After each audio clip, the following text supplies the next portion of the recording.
السلام علیکم۔ ماں کے ساتھ حسن سلوک۔ حضرت ابو ہریرہ رضی اللہ تعالی عنہ نبی کریم صلی اللہ علیہ وسلم کے مشہور صحابی ہے۔ آپ اپنی ماں کے بہت خدمت کرتے، ان کے ساتھ اچھا برتاؤ کرتے اور ان کا خوب خیال رکھتے تھے۔ حضرت ابو ہریرہ رضی اللہ تعالی عنہ فرماتے ہیں کہ ایک دن میں بھوک سے بہت پریشان ہو گیا۔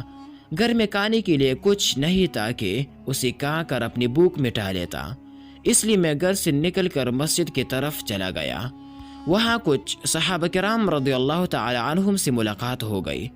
انہوں نے مجھ سے پوچھا، ابو ہریرہ ابھی کس کام سے نکلے ہو؟ میں نے کہا بھوک سے پریشان ہو گیا ہوں، اس لیے گھر سے نکل کر ادھر آ گیا ہوں۔ ان لوگوں نے کہا، اللہ کی قسم ہم بھی بھوک ہی کی وجہ سے نکلے ہیں۔ پھر ہم سب لوگ سیدھے رسول اللہ صلی اللہ علیہ وسلم کے پاس گئے۔ رسول اللہ صلی اللہ علیہ وسلم نے پوچھا، آپ لوگ اس وقت کیوں آئے ہیں؟ لوگوں نے اپنی پریشانی بتائی تو رسول اللہ صلی اللہ علیہ وسلم نے ایک برتن منگایا جس میں کچھ کھجوریں تھی۔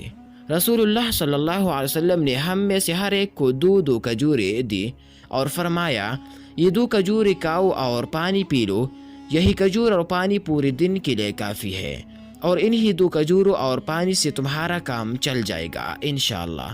پھر میں نے ایک کھجور کھا لی اور دوسری کھجور اپنے پاس رکھ لی۔ رسول اللہ صلی اللہ علیہ وسلم نے پوچھا، ابو ہریرہ یہ کیا بات ہے؟ تم نے یہ کھجور کیوں بچا رکھی ہے؟ میں نے کہا اپنی ماں کے لیے۔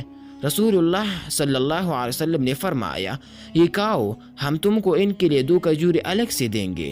چنانچہ میں نے وہ بچی ہوئی کھجور بھی کھا لی۔ پھر حضور صلی اللہ علیہ وسلم نے میری ماں کے لیے الگ سے مجھے 2 کھجور دیے۔ جی دوستو، دیکھا آپ نے، حضرت ابو ہریرہ رضی اللہ تعالی عنہ خود بھوک سے پریشان ہے، مگر اس وقت بھی ان کو اپنی ماں کا پورا خیال ہے۔ حالانکہ جب کسی انسان کو خوب بھوک لگی ہو تو عام طور سے ایسی حالت میں اس کو کوئی چیز یاد نہیں ہوتی، لیکن حضرت ابو ہریرہ رضی اللہ عنہ ہے کہ بھوک کی حالت میں بھی ان کو اپنی ماں کی فکر ہے۔